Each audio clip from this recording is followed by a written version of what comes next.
বুঝাইলে বোঝেস না তুই কোন জঙ্গলের পাখি রে, আজ মন মোর চঞ্চল রে,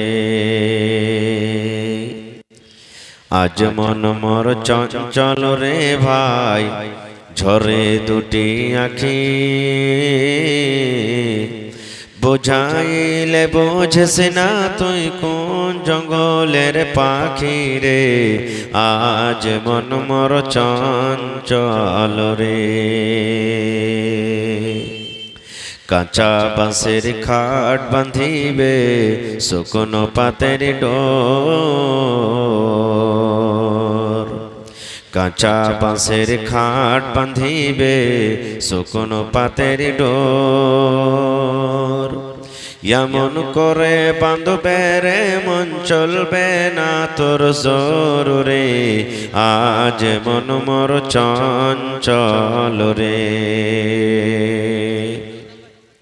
ভোরের পাতায় গরম পানিতে মন তোকে গোসল করাবে,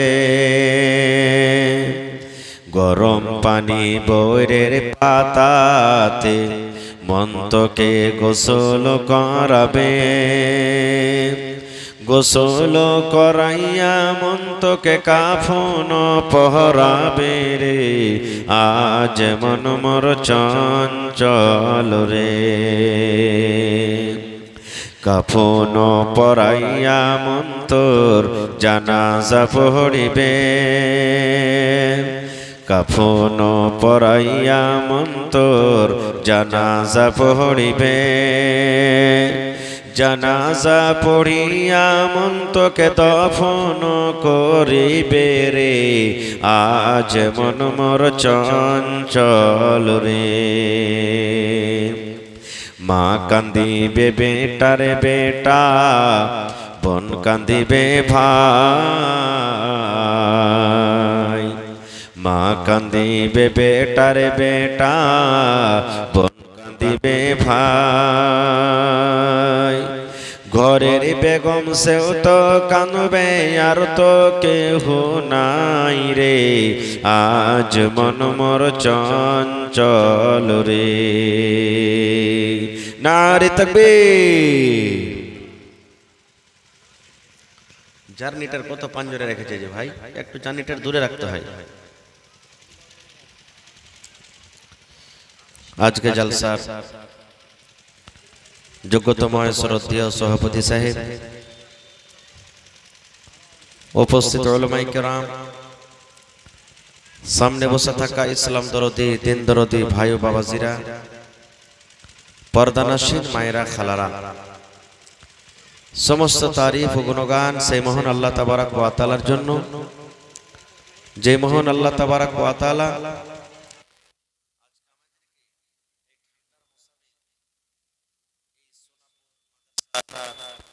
এই জালসার প্যান্ডেলের তলাতে বসে কিছু বলার ও শোনার তৌফিক দিয়েছে। তাই আমরা সেই আল্লাহ তাবারক ওয়া তাআলার প্রশংসা করি, অন্তর থেকে মুহাব্বতের সাথে সকলেই পড়েন আলহামদুলিল্লাহ। আল্লাহর তারিফ করতে ভাই কাঞ্জুসি করিয়েন না, একটু জোর করে পড়েন আলহামদুলিল্লাহ। তারপর আমাদের শেষ নবী হযরত মুহাম্মদ রাসূলুল্লাহ পড়েন সাল্লাল্লাহু আলাইহি ওয়াসাল্লামের পর অগণন দারুদ শরীফ শান্তির ধারা বর্ষিত হোক, আমিন। আল্লাহুম্মা সাল্লি আলাইহি আল্লাহুম্মা বারিক আলাইহি। ভাই মুসলমান, আমরা যদি কোন মানুষের তারিফ করি, ভাই তুমি নেককার, ভাই তুমি দিনদার, তোমার দিল বড়, তুমি এই তুমি ওই, তো ওর মনটা খুশি হবে না? হবে না? জোরে বলেন হবে না? হবে না? তো আল্লাহ তাবারক ওয়া তাআলা যদি আমরা তারিফ করি আলহামদুলিল্লাহ, মানে সমস্ত তারিফ হলো আল্লাহর জন্য, তা আল্লাহ তাআলা কত খুশি হবে, কত খুশি হবে। তা আল্লাহ তাবারক ওয়া তাআলার তারিফ করতে হয়। কোন কাজ আপনার হইলো, খুশি হয়েছে, আলহামদুলিল্লাহ পড়েন। আপনি খানা খাওয়ার পর আলহামদুলিল্লাহ আমরা পড়ছি, তো আল্লাহ তাবারক ওয়া তাআলার তারিফ করতে হয় আমাদেরকে। ভাই মুসলমান, আমি আপনাদের সামনে কোরআন মাজিদের কয়েকখানা আয়াত তেলাওয়াত করেছি, সাথে আল্লাহর নবী মুহাম্মদ সাল্লাল্লাহু আলাইহি ওয়াসাল্লামের এখানে হাদিস পড়েছি, আয়াত হাদিসকে সামনে রেখে আমি আমার বক্তব্য ইতি করব। আমা তাওফিকি ইল্লা বিল্লাহ। আল্লাহর কাছে দোয়া করি রব্বুল আলামিন আমি যা কিছু বলবো যেন সহিহ হাদিস এবং কোরআন থেকে বলতে পারি এবং সাথে সাথে আমরা সকলে আমল করতে পারি, তার জন্য আল্লাহ আমাদেরকে তৌফিক দেন। পড় আল্লাহুম্মা আমিন। ভাই মুসলমান, ইলম শেখার কোনো বয়স নেই, আছে কি? ইলম শেখার কোনো বয়স আছে ভাই? কোনো বয়স নেই। আমার উলামারা স্টেজে বসে আছেন, আল্লাহর নবী মুহাম্মদ সাল্লাল্লাহু আলাইহি সাল্লাম বলেছেন, তলাবুল ইলমে ফারিজাতুন আলা কুল্লি মুসলিম। প্রত্যেক মুসলমান, নর হোক কিংবা নারী হোক, বেটা ছেলে হোক বেটি ছেলে হোক, বুড়া হোক বুড়ি হোক, জওয়ান হোক যুবতী হোক, প্রত্যেক মুসলমানের কথা বলা হয়েছে যে ছোট থেকে নিয়ে বড় পর্যন্ত ইলম শেখাটা ফরজ বা ওয়াজিব। ইলম শিখতে হবে, ইলম না শিখেন তো জীবনটা অন্ধকার। জি,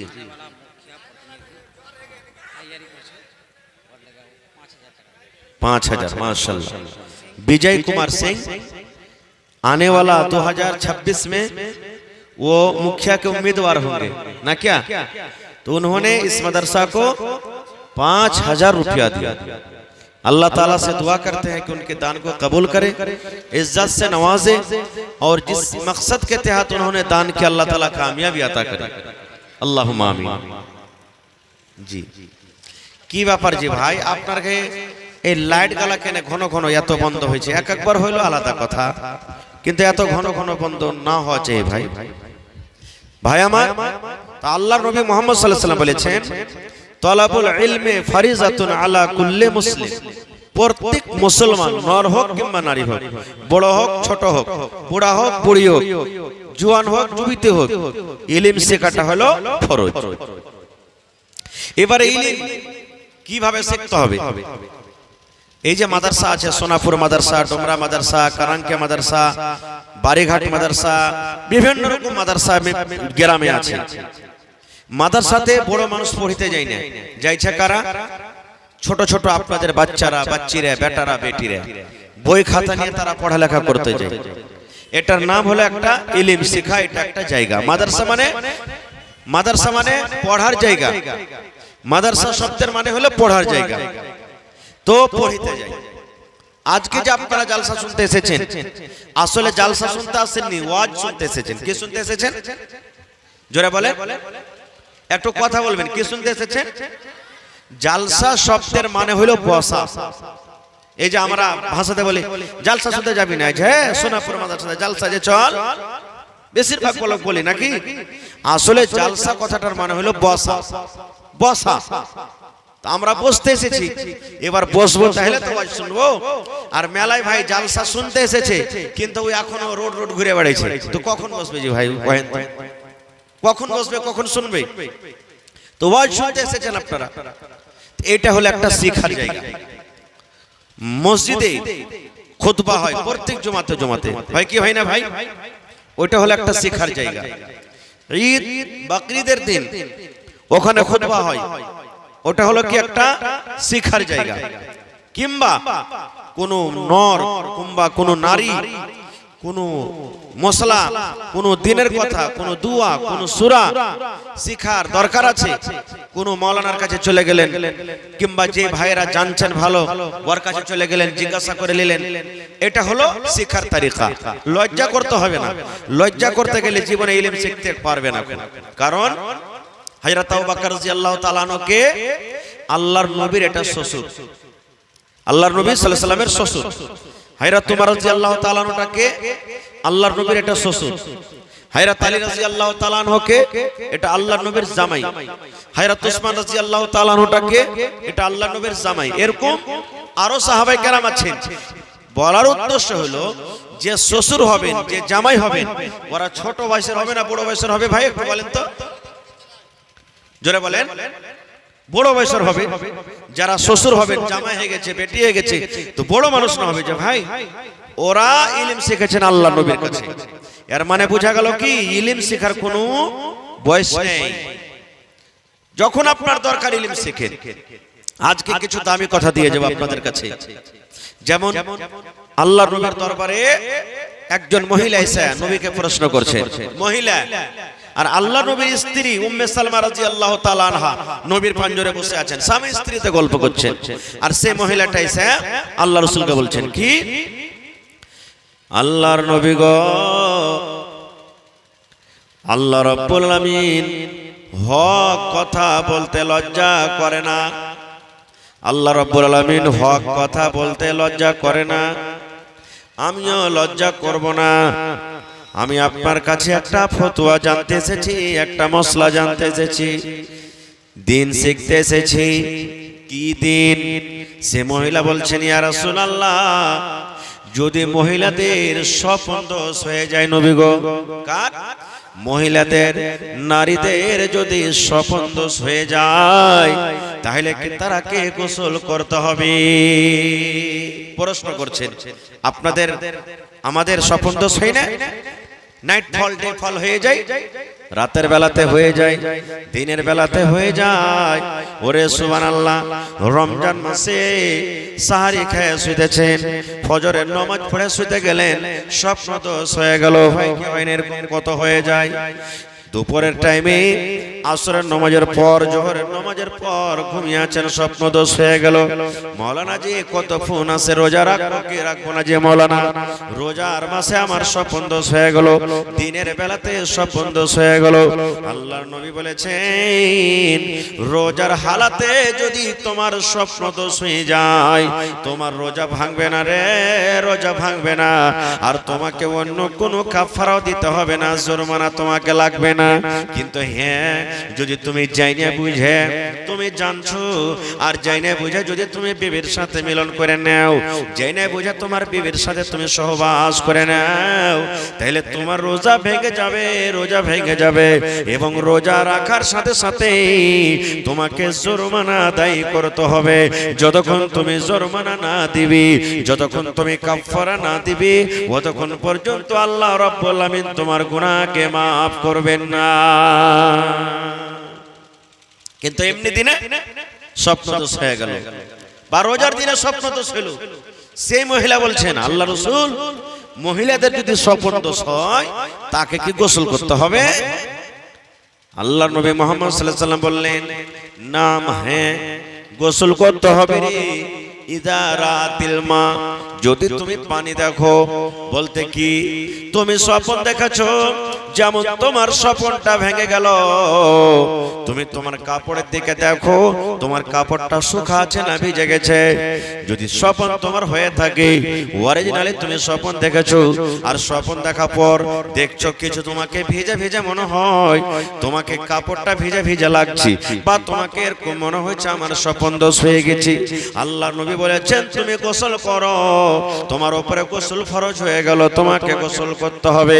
আর তুমি স্বপ্ন তো দেখেছো ঠিক, কিন্তু তোমাকে লাগে না যে আমি স্বপ্নের মাধ্যমে আমার কিছু হয়েছে, স্বপ্নটা আমি দেখেছি কিন্তু আমার কোনো কাপড় ভিজা নাই, আমার কোনো প্রমাণ দেখা যায় না, আমার স্বপ্নের যেটা আলামত হয় কিছু দেখা যায় না।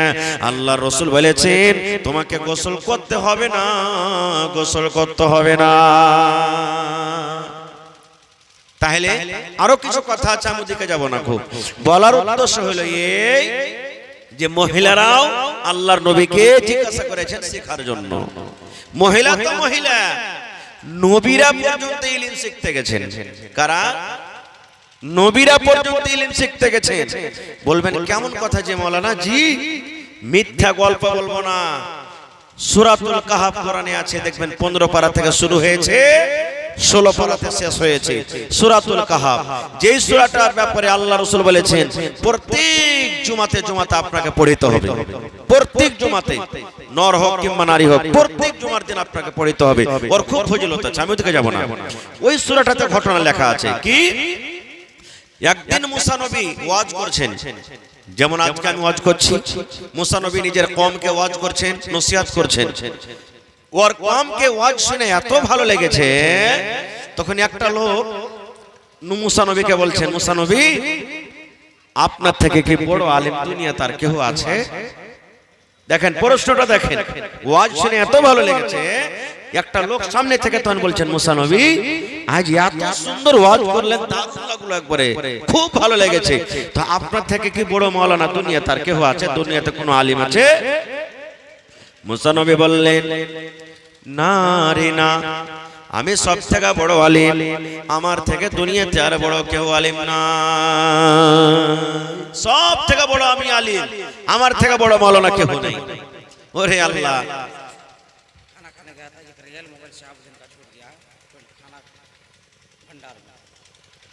যারা খানা শাহাবুদ্দিন নামে একটা ছেলের মোবাইল হোটেলে ছুটে গেছে, মোবাইলটা একটু স্টেজে পৌঁছে দেবেন ভাই। শাহাবুদ্দিন ভাইয়ের মোবাইল খানা খেতে যায় হোটেলে ছুটে গেছে, যদি কোনো ভাই পায়ে থাকেন তো স্টেজে দিয়ে চলে যান। তো বলছেন আমি সব থেকে বড় আলিম, কিন্তু আল্লাহ তাবারাক ওয়া তাআলাকে এই কথাটা বরদাস্ত হলো না। তুমি এই কথাটা না বলে যে আল্লাহ সব থেকে বড় আলিম, আর তুমি বলছো যে আমি সব থেকে বড় আলিম, আমার থেকে দুনিয়াতে আর বড় আলিম কেউ নেই, আল্লাহকে পছন্দ হলো না। আসলে মুসা নবী কোনো ভুল বলেননি, ঠিকই বলেছেন। বলার উদ্দেশ্য যে আমি একটা নবী কমের মধ্যে, আর আমি একটা নবী, যখন আল্লাহ আমাকে ইলম শিখাচ্ছেন তা আমি আসলে বড়, এই হিসাবে বলেছেন। কিন্তু আল্লাহ রাব্বুল আলামিন মুসা নবীকে বলছেন, হে আমার নবী মুসা, তুমি বলেছো আমি বড় আলিম, আমি বড় মাওলানা, আমি বড় মৌলবী। হে মুসা, তুমি ইলম শিখতে যাও, তোমার থেকে বড় মাওলানা আছে। ইলম শিখতে যাও, যাও তুমি ইলম শিখতে, তোমার থেকে বড় মাওলানা আছে। মুসা নবী অবাক, আল্লাহ আমার থেকে বড় মাওলানা জমিনে আছে? জি, তোমার থেকে বড় মাওলানা আছে, যাও তুমি। এই ভাই দেখেন, মুসা নবী একবারও বললেন না যে যাব না। আজকে যদি কোনো নমাজি ভাই নমাজ পড়িতে আসেন, আর কেউ যদি আসে অন্য লোক, ও যদি নমাজ একটু ভুল করে, আর যারা জানছে যদি খালি বলে দেয় ভাই তোমার এটা ভুল হলো, কি বলবেন? ওয়াজিন থেকে তুমি নমাজ পড়তে শিখেছো, কত নমাজের বেটা নমাজি গেছে, শিখাইতে আসছে আমাকে, একবারে ভোল্টেজ করা হয়ে যাবে আমাদের। কিন্তু না, এটা বলবে না যে কে জানি রে ভাই ভুল হয়ে গেছে, শিখিয়ে দাও, এ কথাটা বলবে না। এবার তখন মুসা নবী বলছেন, আল্লাহ আমি ইলম শিখতে যাব, আমি ইলম শিখতে চলে যাব, কিন্তু লোকটার নাম কি, লোকটাকে কোন জায়গাতে পাবো, কোন জায়গাতে পাবো আল্লাহ তুমি একটু আমাকে জানিয়ে দাও। আল্লাহ রাব্বুল আলামিন বললেন, মুসা রে, তুমি একটা মাছকে সুন্দর করে তুমি ভেজে নাও রে মুসা। মাছকে সুন্দর করে ভেজে নিয়ে তুমি ওই মাছটাকে তোমার ব্যাগে তুমি ভর্তি করে নাও, মাছকে তুমি ভেজে নাও, আর মাছটাকে ভেজে তোমার ব্যাগে তুমি রেখে দাও, ঝোলাতে রেখে দাও। আর তুমি হাঁটতে থাকো, হাঁটতে হাঁটতে হাঁটতে যে জায়গাতে তোমার ঝোলা থেকে মাছ জীবিত হয়ে পানিতে চলে যাবে, ওই জায়গাতে তুমি লোকটাকে কিন্তু পেয়ে যাবে। যাও তুমি ইলম শিখতে। লিয়ে নিলেন, সাথে কাকে নিলেন? ইশা বিন নুন কে নিলেন সাথে, একটা পার্টনার, সঙ্গী সফর করব, চলে গেলেন। হাঁটতে হাঁটতে হাঁটতে হাঁটতে হাঁটতে হাঁটতে হাঁটতে এমন ক্লান্ত হয়েছে, তখন একটা গাছের পাঞ্জরে তলাতে বসেছেন যে একটু আরাম করি, এখান থেকে তখন যাব। মুখ হাত ধুয়ে এসে বসেছে, আল্লাহুস সামাদ। কখন কখন মাছ ভাই জীবিত হয়ে পানিতে চলে গেছে, যেখান দিয়ে মাছ গেছে একবারে সুন্দর হয়ে, মাছের একবারে লাইন হয়ে সুরাং হয়ে একবারে চলে গেছে। ওই কিন্তু পার্টনার ইশা বিন নুন মুসা নবীর সাথে ছিলেন, ও কিন্তু দেখেছে যে মাছ সমুদ্রে চলে গেল, কিন্তু কেমন করে জাগাবো? মুসা নবী তো ঘুমিয়ে আছেন, নিন পারছেন, ঘুম ভাঙবে তখন জাগাবো আর বলবো। ও কিন্তু ভাই ভুলে গেছে, মুসা নবী জেগেছেন আর জাগার পর আবার হাঁটতে লেগেছেন, চলো। ও কিন্তু ভুলে গেছে যে মাছ এখানে জীবিত হয়ে গেছে। আল্লাহুস সামাদ। এইবারে হাঁটতে লাগলেন, হাঁটতে হাঁটতে হাঁটতে রাত দিন কেটে গেল। সুবহানাল্লাহ। রাত দিন কেটে যাওয়ার পর এবার মুসা নবী বলছেন, বন্ধুরে ক্ষুধা লেগেছে রে ভাই, একটু তুমি নাস্তাটা দাও, লাহারিটা বাহির করো, আর হাঁটতে পারি না, ক্ষুধা লেগেছে, ভোগ লেগেছে, দাও। এবার তখন ওর মনে চলে এসেছে, মুসা নবী ভুলে গেছি আপনাকে একটা খবর দিতে। বলছে, কেমন খবর? বলছেন, মুসা নবী যেই গাছের তলাতে আপনি আরাম করছিলেন, ওই গাছের তলা থেকে ওই মাছ কিন্তু সমুদ্রে চলে গেছে। মুসা নবী বলছেন, আরে খ্যাপা, কি করিলা? ওটারই তলা সাথে আসছি, চল ঘুর। আবার রাস্তা ঘুরতে শুরু করলেন। ঘুরতে ঘুরতে ঘুরতে দেখছেন আল্লাহর কারিশমা, মাছ যে গেছে যেমনি ভাবে গেছে একবারে ফোঁটা হয়ে আছে, রাস্তা বইনা আছে। ওই রাস্তা দিয়ে দেখছেন সুবহানাল্লাহ একজন লোক কিন্তু সুন্দরভাবে বসে আছেন, দেখতে খুব সুন্দর। তার নাম হলো খিজির আলাইহিস সালাম। লোকটার নাম কি? খিজির আলাইহিস সালাম। খিজির কেন বলা হয় অন্যদিন বলবো। তার নাম হলো খিজির আলাইহিস সালাম। মুসা নবী তাকে যে সালাম দিলেন, এবার সালামের জবাব দিলেন। এবার খিজির বলছেন, কে তুমি? বলছে আমার নাম হলো মুসা, আমি আল্লাহর নবী মুসা। বলছেন কোন মুসা? বলছেন বনি ইসরাইলের মুসা। এবার খিজির আলাইহিস সালাম বলছেন, তুমি আমার কাছে কেন এসেছো? বলছেন, রে আল্লাহর বান্দা, তোমার কাছে আমি ইলম শিখতে এসেছি। বলছে কে পড়ালছেন? তা আল্লাহ পড়ালছেন। ইলম শিখতে এসেছি আপনার কাছে, ইলম শিখবো আমি। শিখতে পারবে কি পারবে না তার আগে খিজির আলাইহিস সালাম মুসা নবীকে বলছেন, তুমি ঘুরে চলে যাও বাড়ি, ঘুরে চলে যাও। বলছে কেমন কথা? বলছে আমার ইলম তুমি শিখতে পারবে না, তুমি ঘুরে চলে যাও। দেখেন একজন নবী, তার ব্যাপারে বলছেন তুমি শিখতে পারবে না, ঘুরে চলে যাও। বলছেন না, ঘুরে যাব না, ইলম শিখতে এসেছি তো ইলম শিখবই শিখবো, আমি ঘুরে যাব না। ঠিক আছে, আমি যেটা কাজ করব তুমি মুখটাকে বন্ধ রাখবে। খিজির আলাইহিস সালাম বলছেন, যখন তুমি ইলম শিখতে এসেছো তা আমি যে কাজটা করব তুমি পুটপুট করে কিছু বলিও না, মুখটাকে বন্ধ রাখবে। হাঁটতে শুরু করলেন দুজন। হাঁটতে হাঁটতে হাঁটতে একটা সমুদ্র ঘাট আছে, লদ্দি আছে, লদ্দিটাকে পার করতে হবে। তো কি দিয়ে পার করতে হবে? নৌকা আছে, নৌকা আছে, কাশতি। দুজন ওতে সওয়ার হয়ে গেলেন। দিয়ে হাঁটতে নৌকা চলতে চলতে ঠিক মধ্য সমুদ্রে যখন গেছে, তখন একটা পাখি এসে ওই নৌকাতে বসে গেছে। আর বসার পর সমুদ্রে ঠোক মারছে আর লোলটাকে উঠছে, মানে পানি খেয়েছে পাখি। আপনারা বলেন, পাখি যদি একবার লোল মারে পানিতে, মোটামুটি 2.5-3 কেজি মতন তার মুখে পানি উঠবে নাকি? কত উঠবে ভাই? সামান্য, নদীর হিসাবে সামান্য এক একটু নাকি? মনে হয় পানি উঠেনি, এরকম হবে। এবার খিজির আলাইহিস সালাম বলছেন, মুসা সমুদ্রের মোকাবিলাতে এই পাখির মুখে কতটুক পানি উঠলো? বলছে না, এর বরাবর। এবার খিজির বলছেন, মুসা রে, তোমার ইলম আমার ইলম আল্লাহ রাব্বুল আলামিন কিয়ামত পর্যন্ত যত ইলম দুনিয়াতে মানুষকে দিবেন দিয়েছেন, সমস্ত ইলম হলো এই পাখির মুখে যে পানি উঠেছে পানি বরাবর। আর এই সমুদ্রে যত পানি আছে এই পানির সমান ইলম হলো আল্লাহ। আল্লাহ একটুখানি ইলম পেয়ে মানুষ দেখছে চাঁদের উপরে রোবট পাঠিয়ে দিয়েছে। পাঠাই না? কিছুদিন আগে চন্দ্রয়ান 3 পাঠালছে কি পাঠাইনি? একটুখানি ইলম পেয়ে দেখেন এখান থেকে রেমন চলছে আল্লাহুস সামাদ, এখান থেকে চলছে কত পাকে কত দিনে কোন জায়গাতে নামছে কি আছে চাঁদের উপরে, সব কিছু এখান থেকে। তো মানুষ যদি এই জমিন থেকে চাঁদের উপরে যদি একটুখানি ইলম পেয়ে যদি ওখানে যদি রোবট পাঠাইতে পারে, তাহলে যে আল্লাহর কাছে সবকিছু আছে সে আল্লাহ কি করতে পারবে না? জি ভাই, পারবে না? পারবে না? এবার হাঁটতে শুরু করলেন। যেমনে নৌকা থেকে নামলো, যেমনে ঘাট পার হয়ে গেল, ওরে আল্লাহ মাঝে বলছেন, তোমাদের দুজনের কাছে টাকা নেব না রে, ফ্রিতে তোমাদেরকে পার করে দিলাম। ওরে সুবহানাল্লাহ। এবার খিজির আলাইহিস সালাম তার হাতে একটা হাতুড়ে কিংবা কুড়োলে কিংবা তাও কিছু মনে করেলেন, লিয়ে নিলেন। আর ওইটা ঝকঝকা নতুন কাস্তে, নতুন না ওরে বন্ধু, মনে হয় 2 দিন 4 দিন 5 দিন 1 মাস হলো তৈরি করে নতুন কাস্তি। ও যেমন ঘাটটা পার হয়ে গেল, ওই খিজির আলাইহিস সালাম এখানটা কুড়োলে কিংবা দাও নিয়ে ওই এখানটা সুন্দর দেখে তক্তাকে কেটে দিয়ে নৌকাকে ফুটা করে দিলেন। নৌকা ফুটা হয়ে গেল। এবার মুসা নবী তখন বলছেন, এ খিজির কি ব্যাপারটা? এই চাওয়ালা, এই তোমার চা বেচা তোমার জায়গা নেই, ওদিকে যাও, ওদিকে যাও, হটো, যাও ওদিকে যাও। দুনিয়া বেচে আর পেট ভরা না, এখানে চলে এসেছে বেচতে। এবারে মুসা নবী তখন বলছেন, এ খিজির কেমন তুমি ইলম আমাকে শেখাইতে এসেছো? একটা আল্লাহর বান্দা ফ্রিতে আমাদেরকে নৌকা পার করে দিলে, 1 চার নাও নিলে না উপর থেকে, তারপরে দয়া ময়া না দেখে তার নৌকাকে তুমি কেটে দিলে, ফুটা করে দিলে, এটা কিন্তু ভালো কাজ করলে না।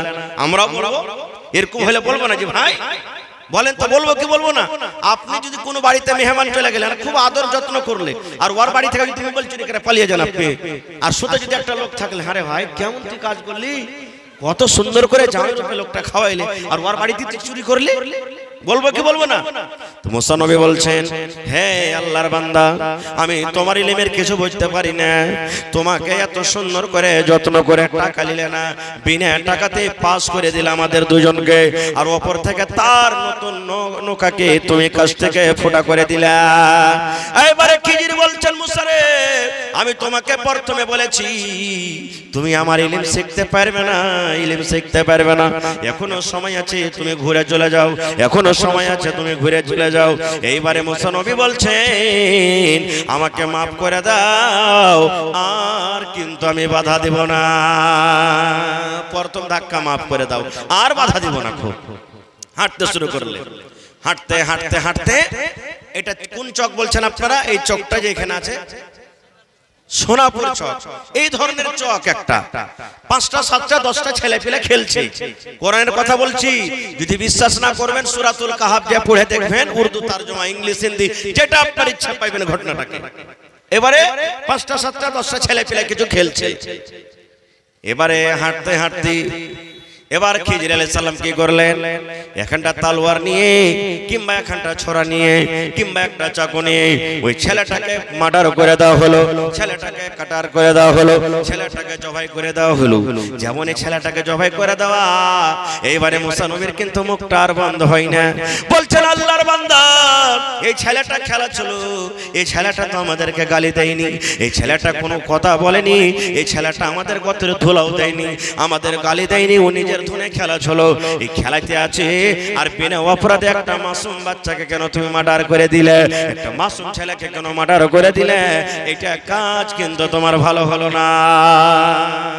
হ্যাঁ, বিনা অপরাধে একটা ছেলেকে তুমি মেরে দিলে।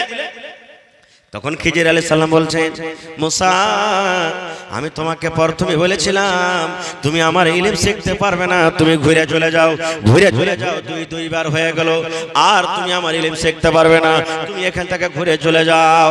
এইবারে মুসা নবী বলছেন, এ আল্লাহর বান্দা খিজির, আমি ভুলে গেছিলাম, কথাটা ভুলে গেছিলাম যে আমাকে বাধা দিতে হবে না, বাধা দিতে হবে না, আমি ভুলে গেছিলাম, এইবারে আপনি আমাকে মাফ করে দেন, আর আপনাকে আমি বাধা দেব না। যদি আমি এবার বাধা দিই, আমি নিজের মনে ছেড়ে চলে যাব, আপনি আপনার কাজ করেন, আর আপনাকে বাধা দেব না। হাঁটতে লাগলেন, হাঁটতে হাঁটতে ধরেন ডোমরা গ্রাম চলে গেল, পার্সে ডোমরা গ্রাম, এরকম একটা গ্রামে চলে গেল। গ্রামের এক মাথা থেকে খাইতে চাইলে, যে ভাই খেতে দাও, আমরা মুসাফির মানুষ, পেটে জ্বালা লেগেছে, ভোক লেগেছে, খাইতে দাও, কেউ দিলে না খাইতে, ওই বাড়িতে দিলে না, এই বাড়ির লোক দিলে না, ওই বাড়ির লোক দিলে না, এই বাড়ির লোক দিলে না, ওই বাড়ির লোক দিলে না, এই করতে করতে করতে করতে করতে গোটা গ্রাম পার হয়ে গেল, 400 500 700 1000 গ্রামের পার হয়ে গেল, কিন্তু গ্রামের লোক কেউ দুটা খানা দিল না। গ্রাম পার হয়ে গ্রামের মাথাতে শেষে এখানটা দেওয়াল ছিল, দেওয়ালখানটা উল্টে পড়ছিল, টেढ़ा টুড়িয়ে আছে, এই মনে হয় উল্টে যাবে, এরকম আছে। খিজির আলাইহিস সালাম এরকম করে হাত দিয়ে দেওয়ালখানটাকে সোজা করে দিলেন। দেওয়ালখানটা পড়তে যাচ্ছিল, দেওয়ালখানটা পড়ে কেনে যায়, কার না কার দেওয়াল, তখন হাত দিয়ে করে সোজা করে দিলেন। মুসা নবী কেন সহ্য করতে পারলেন না, কি বলছেন, খিজির কেমন কাজ করলে তুমি, তোমার কাজ আমি বুঝতে পারি না, গোটা গ্রামের কাছে তুমি খানা চাইলা, কেউ তোমাকে খানা দিলে না, কোন বাড়ির লোক পেটে দুটা দানা দিল না, আর তুমি একটা টাকা না নিয়ে ফিরিতে একটা দেওয়ালকে তুমি কেন সোজা করে দিলে, দিলে তো দিলে, মজদুরি কেন নিলে না, বিনা টাকাতে দেওয়ালটা কেন তুমি সোজা করে দিলে। হে খিজির, গোটা গ্রামের লোক তোমাকে খাইতে দিলে না, বাড়িতে বাড়িতে তুমি খানা চাইলে, কেউ তোমাকে দুটা দানা দিলে না, আর তুমি ফিরিতে একটা দেওয়ালকে সোজা করে দিলে, এটা বুঝতে পারলাম না। এইবারে খিজির আলাইহিস সালাম বলছে, হে আল্লাহর নবী মুসা, আর নয়, স্টপ মানে এখান থেকে রুকে যাও, আর তোমাকে আমি আগাতে নিয়ে যাব না, আর তোমাকে আগা নিয়ে যাব না। তুমি আমার ইলম শিখতে পারবে না, তুমি শিখতে পারবে না, তুমি চুপ থাকতে পারবে না, তুমি চলে যাও মুসা রে, তুমি আমার ইলম আর শিখতে পারবে না। আল্লাহর নবী বলেছেন, যদি মুসা নবী সবর করতে পারতেন, যদি মুসা নবী ধৈর্য ধরতেন, তাইলে সেই দিন খিজিরের কাছ থেকে ওরে আল্লাহ কত কত কথা কত ইলম শিখতেন, সেটা আল্লাহ জানেন। এইবারে মুসা নবী হাঁটতে শুরু করেছেন। এরকম টাইমে খিজির আলাইহিস সালাম বলছেন, আয় আল্লাহর নবী মুসা, আমি 3 জায়গাতে 3টা কাজ করব রে। প্রথম ফিরিতে পার করলে কিন্তু নৌকার তক্তাকে আমি কেটে দেব। 2 নম্বর একটা মাসুম বাচ্চা কিছু বলেনি, তাকে আমি মেরে দেব, মার্ডার করে দেব। 3 নম্বরে এই দেওয়ালটাকে সোজা করে দেব, খাইতে দিলে না। তারপরও কেন করনো রে, কেন করনো, এর মতলব কি, কেন করনো, কাজটা কেন করনো তুমি কি জানবে না? মুসা নবী বলছেন, হ্যাঁ আমি জানতে চাই, জানবো কেন তুমি এই কাজটা করেছো। এবারে খিজির আলাইহিস সালাম বলছেন, মুসা, আমি ওই নতুন নৌকাকে কাছ থেকে এই জন্য আমি কেটে দিলাম। ওই দেশের যে রাজা আছে, ওই দেশের যে বাদশা আছে, ওই বাদশা খুব জালিম বাদশা, বড় বাদশা, জালিম বাদশা। যদি কোনো মানুষের নতুন নৌকা, নতুন নাও, নতুন কাজটা যদি দেখতে পায়, তার কাছ থেকে কাঢ়ে নিয়ে চলে যাবে, তার কাছ থেকে জবরন ছিনতাই করে নিয়ে চলে যাবে। এবার যখন ওই বাদশার লোকেরা এসে দেখবে, আরে নাটা তো নতুন, কিন্তু একটু এতে খাম আছে, একটা তক্তা ফুটা আছে, একটা তক্তা খাম আছে, ভেঙে আছে, তখন ওই সেই নৌকাটাকে কিন্তু আর নিয়ে যাবে না, আইব মনে করে ছেড়ে দিবে। এবার ওই নৌকাতে এই গরিব লোকটা নিজের সংসার কিন্তু চালাইতে থাকবে। এই জন্য আমি তক্তাটাকে ফুটা করলাম। মুসা নবী বলছেন, ওরে আল্লাহ, এত রাত ছুপি আছে জি। বলছেন, ছেলেটাকে কেন মেরেছো? বলছেন, মুসা রে, এই ছোট ছেলেটা এই জন্য আমি মারলাম, এই ছেলেটার মা বাপ খুব নেককার রে, খুব দিনদার, খুব নেককার, আল্লাহওয়ালা, আল্লাহওয়ালি, আল্লাহকে খুবই ভালোবাসেন, আল্লাহর খুব প্রিয় বান্দা বান্দি। কিন্তু ছেলেটা বড় হবে, এই ছেলেটা বড় হয়ে বেঈমান হয়ে যাবে, মুশরিক হয়ে যাবে, এই ছেলেটা গুনাহগার হয়ে যাবে, পাপী হয়ে যাবে। আর আমার ডর হলো, আল্লাহ রাব্বুল আলামিন আমাকে এই ইলমটা দিয়েছেন জানার জন্য, যে এই ছেলেটা যখন বড় হবে, এই ছেলেটার ময়াতে মোহব্বতে মা বাপ হইতে পারে বেদিন হয়ে যাবে, মা বাপ তার গুনাহগার হয়ে যাবে, মা বাপ তার পাপী হয়ে যাবে। আর যখন আল্লাহর বান্দা কেউ পাপী হয়ে যাবে, আল্লাহ রাব্বুল আলামিন তাকে জান্নাত না দিয়ে জাহান্নাম দিবে।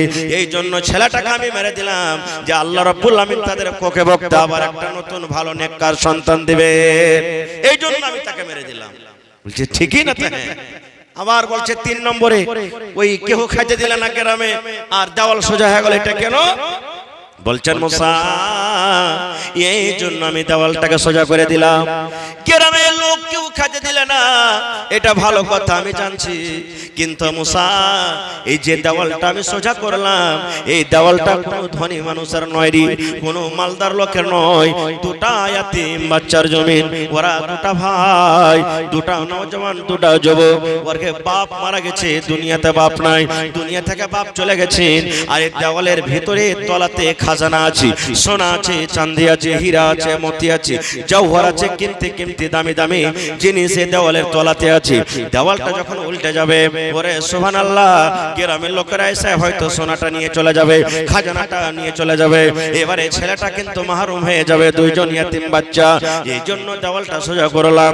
এই ছেলেরা বড় হবে, আর বড় হওয়ার পর দেওয়ালটাকে ভাঙবে, আর ভাঙার পর তার ভিতরে যত বাপের রাখা খাজানা আছে, মাল আছে, ওই খাজানাটা ছেলেদের হয়ে যাবে। এই জন্য দেওয়ালটাকে আমি সোজা করে দিলাম। হে মুসা, তোমার আমার সফর এখান থেকে শেষ হয়ে গেল, তুমি ঘুরে চলে যাও, ঘুরে চলে যাও। নারে তাকবীর! কেন বললাম আমি এই ঘটনাটা, কেন বললাম? যে মুসা নবী পর্যন্ত ইলম শিখতে গেছেন, আর আমি আপনি কে? কয়টা লোক জানে জানাজার নামাজ পড়িতে? বাপ মরে গেল, মা মরে গেল, গ্রামের লোক মরে গেছে, এলান হইল 2টাতে, 2:30টাতে, 3টাতে জানাজা, চল আল্লাহু আকবার বলে হাত বেঁধে নিল। কিন্তু বেয়াদবি মাফ করবেন ভাই হিসাবে, আমি আপনার এলাকার ছেলে হিসাবে বলছি, একটা একটা করে যতটি লোক এখানে দাঁড় হয়ে আছেন, যদি আমি জিজ্ঞাসা করি, ভাই রে, এখানে এসে জানাজা কেমন করে পড়িতে হয় একটু বলেন তো? হা হা, 50টা 100টা লোক হবে না, বাকি গেলা পারে না পড়িতে, কিন্তু কোনোদিন কোন মাওলানাকে জিজ্ঞাসা করেছে?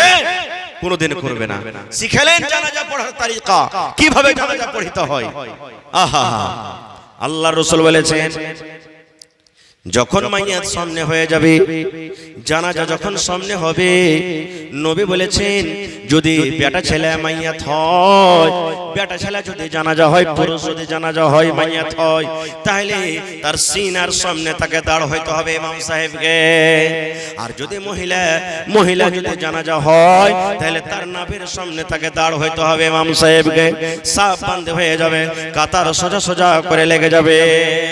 কত ভাই বলবে চাপ্পাল খুলবে, জানাজার নামাজ যখন পড়বে চাপ্পাল খুলবে, চাপ্পাল ডিজিটাল চাপ্পাল খুলবে। চাপ্পাল খোলার স্টাইল দেখবেন কি, চাপ্পালের ফিতা খানটাকে বাহির করে ওর পরে খাড় হয়ে গেল, এটা খোলা হলো জি ভাই।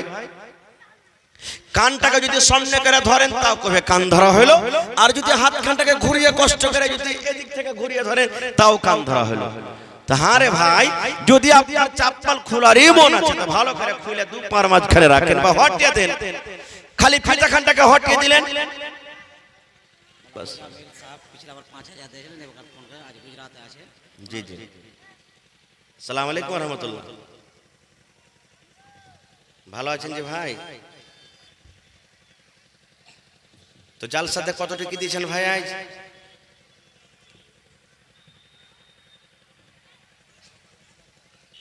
একটু বাড়ানে বেকার, 1 বছর পর জালসা হয়েছে, ডাবল করে দেন এই বেকার, 10,000 করে দেন। জি জি, আচ্ছা পরে দেন, কিন্তু আপনি 10 করে দেন।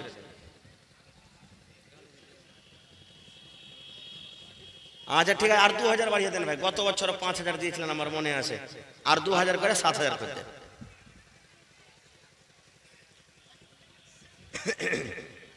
আচ্ছা আচ্ছা ঠিক আছে, 5,000 দিলেন। লাঠিধারী ভাই যতগুলো আছো, মায়া লোককে রাস্তা পুরা জাম করে দিয়েছে, 2-3 জায়গাতে জলদি করে দৌড়াও, রাস্তা জাম করে দিচ্ছে মায়া লোকেরাকে, জলদি করে লাঠিধারী ভাই যতগুলো আছো রাস্তাতে যাও। ডোহার কয়েক জায়গা জাম করে দিয়েছে মায়া লোকে, জলদি করে যাও কমিটির লোক। তো ভাই মুসলমান, জানাজা পড়ার তরিকা কিভাবে পড়তে হবে আমি কথাটাকে একটু সাইডে রেখে দিলাম হালকা করে। আমি শেষের বেলাতে যদি আমি সময় পাই ইনশাআল্লাহ আপনাদেরকে বলবো। তার আগে আল্লাহুস সামাদ দেখিয়ে মাদ্রাসার জন্য আমার 10টা পর্যন্ত টাইম আছে ভাই। আওয়াজে বুঝতে পারছেন যে একটু আমার ঠান্ডা লেগে গেছে, ঠান্ডা ভাব মনে হয়েছে, তবু আইসেছি আজকে আপনাদের সামনে, কারণ আপনি আমাকে খুব ভালোবাসেন আপনারা, আর আমি আপনাকে ভালোবাসি। তবে কমিটির লোককে বলবো মা খালারকে পেন্ডালে চাদর দেন, গেছে চাদর নিয়ে চাদর দিয়ে দেন, যারাকে দায়িত্ব দিয়েছেন মা খালারকে পেন্ডালে চাদর দেন। মায়েরা খালারাকে বলবো যে আপনারা চাদরে মন খুলে খুলে দান করবেন। আর আপনাদের মধ্যে থেকে ভাই একটু 10 থেকে 15 মিনিটের মধ্যে একটু আসেন আমার সামনে, আর 5,000, 10,000, 2,000, 1,000, 4,000, 20,000 ধান গহম মাকই যেটা আপনার জুটবে আপনারা আল্লাহর রাস্তে এই মাদ্রাসার জন্য কিন্তু দিয়ে যান ভাই। কারণ এই মাদ্রাসাটা হলো এমনই জায়গা যেখানে ওয়া মানুষকে মানুষ করা হয়। এই মাদ্রাসাতে একটা এমন জায়গা আল্লাহুস সামাদ যেখানে রূহের গিজা দেওয়া হয়। পেটের গিজা আমরা খাই, কিন্তু রূহের গিজা মাদ্রাসাতে আমরা পাবো। এই জন্য আপনারা এই মাদ্রাসাকে চালান। এই মাদ্রাসা হলো আমাদের জান মাল ইজ্জত আবরু ঈমান। মাদ্রাসা আছে বলে আমরা আল্লাহ রাসূলকে চিনি, মাদ্রাসা আছে বলে আমরা দুনিয়াদারি করছি, আখিরাতের জন্য তৈয়ারি করছি। আর মাদ্রাসা না থাকে ভাই তাহলে আমরা দিন থেকে ইয়াতিম হয়ে যাব, দিন থেকে আমরা বেদিন হয়ে যাব। এই জন্য দেখি আজকের জালসাতে কোন আমার ভাই আছেন যে 20,000 টাকা দান করবেন। গত রাতে আল্লাহুস সামাদ একটা জালসা করেছিলাম, গত রাতের আগা রাত্রে এই আপনার গিদারমারিতে জমিন চাইলাম 1 কাঠা। একজন আল্লাহওয়ালা বীর মুজাহিদ সাকির নামে 1 কাঠা জমিন দান করে দিয়েছেন মাদ্রাসাতে। আজকে দেখি সোনাপুর মাদ্রাসার জন্য কোন আমার ভাই মা খালা দাদি নানি কেহ নেই, 1 ডিসমিল 1 কাঠা জমিন দান করবেন, কিংবা 1 কাঠা জমিনের দাম যা হবে এই মাদ্রাসাতে দান করে দিবেন। আসেন তো দেখি। হ্যাঁ হ্যাঁ হ্যাঁ, আমার মাদ্রাসার হেড মাওলানা নুরুল হুদা সাহেব মাশাআল্লাহ সব জালসাতে কিন্তু দান করে। আহা মা মারা গেছে, হায়রে মা মা মানে দয়া, 5000 টাকা দান করেছেন। মাশাআল্লাহ, জাযাকাল্লাহ, হায়াকাল্লাহ, বারাকাল্লাহ। রব্বানা যালামনা আনফুসানা ওয়া ইল্লাম তাগফির লানা ওয়া তারহামনা লানাকুনান্না মিনাল খাসিরিন। রব্বানা আতিনা ফিদ দুনিয়া হাসানা ওয়া ফিল আখিরাতি হাসানাতাও ওয়া কিনা আযাবান নার। আল্লাহ, মা কবরে চলে গেছেন, মায়ের জন্য আমার মাওলানা 5000 টাকা জমা করে দিলেন। হায়রে মা দুনিয়াতে নাই, এই রব্বুল আলামিন মা মাটির ঘরে শুতে আছে, জানি না মা কবরে কি হালাতে আছে। আল্লাহ, মায়ের কবরে তুমি জান্নাতের বিছানা দিয়ে দাও, মায়ের কবরকে তুমি নূর দিয়ে মনোহর করে দাও। রব্বানা তাকাব্বাল মিন্না ইন্নাকা আনতাস সামিউল আলিম। আমিন। আহা হা, মা ইন্তেকাল করেছে। কি নাম ভাই আপনার? কাউসার আজম। আর 1 ঘন্টা হবে না ভাই? 1000 টাকা এক পারার দাম দেন ভাই। 30 পারা কোরআন 30টা লোকের কাছে 1000 2000 করে নিব ভাই। তার মধ্যে কাউসার আজম 500 টাকা দিয়েছেন, আর 500 টাকার আবদার। সুবহানাল্লাহ। ওরে আল্লাহ, ভাইয়ের দিল খান কত বড়। আল্লাহুস সামাদ। আল্লাহ, মার জন্য আল্লাহুম্মা গফির লিহাইয়িনা ওয়া মাইয়িতিনা ওয়া শাহিদিনা ওয়া গায়বিনা ওয়া সাগীরিনা ওয়া কাবীরিনা ওয়া যাকারিনা ওয়া উনসানা। আল্লাহ, মাকে মনে পড়ে গেল, আজ যদি মা থাকতো কত আদর করে আমাকে মা মা মা বলে ডাকতো। দুনিয়ার খবর পাওয়া যায়, কবরের কোনো খবর আছে না। আল্লাহ 1000 টাকা দিলেন কাউসার ভাই। আল্লাহ, জানি না মা কবরে কি হালাতে আছে, মায়ের কবরে তুমি জান্নাতের বিছানা দিয়ে দাও।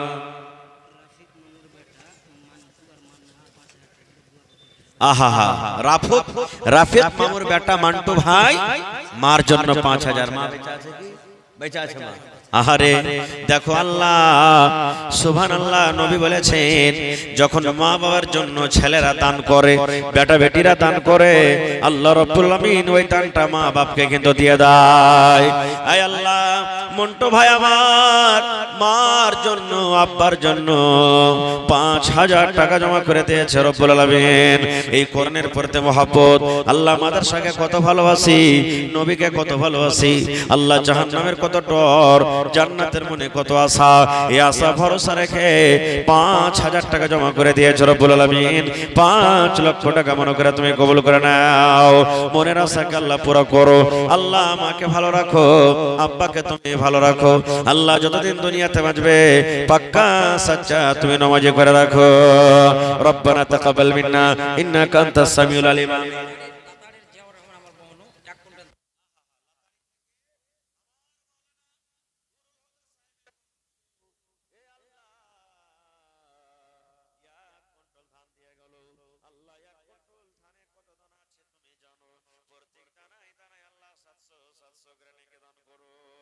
মনের আশাকে আল্লাহ পুরো করো।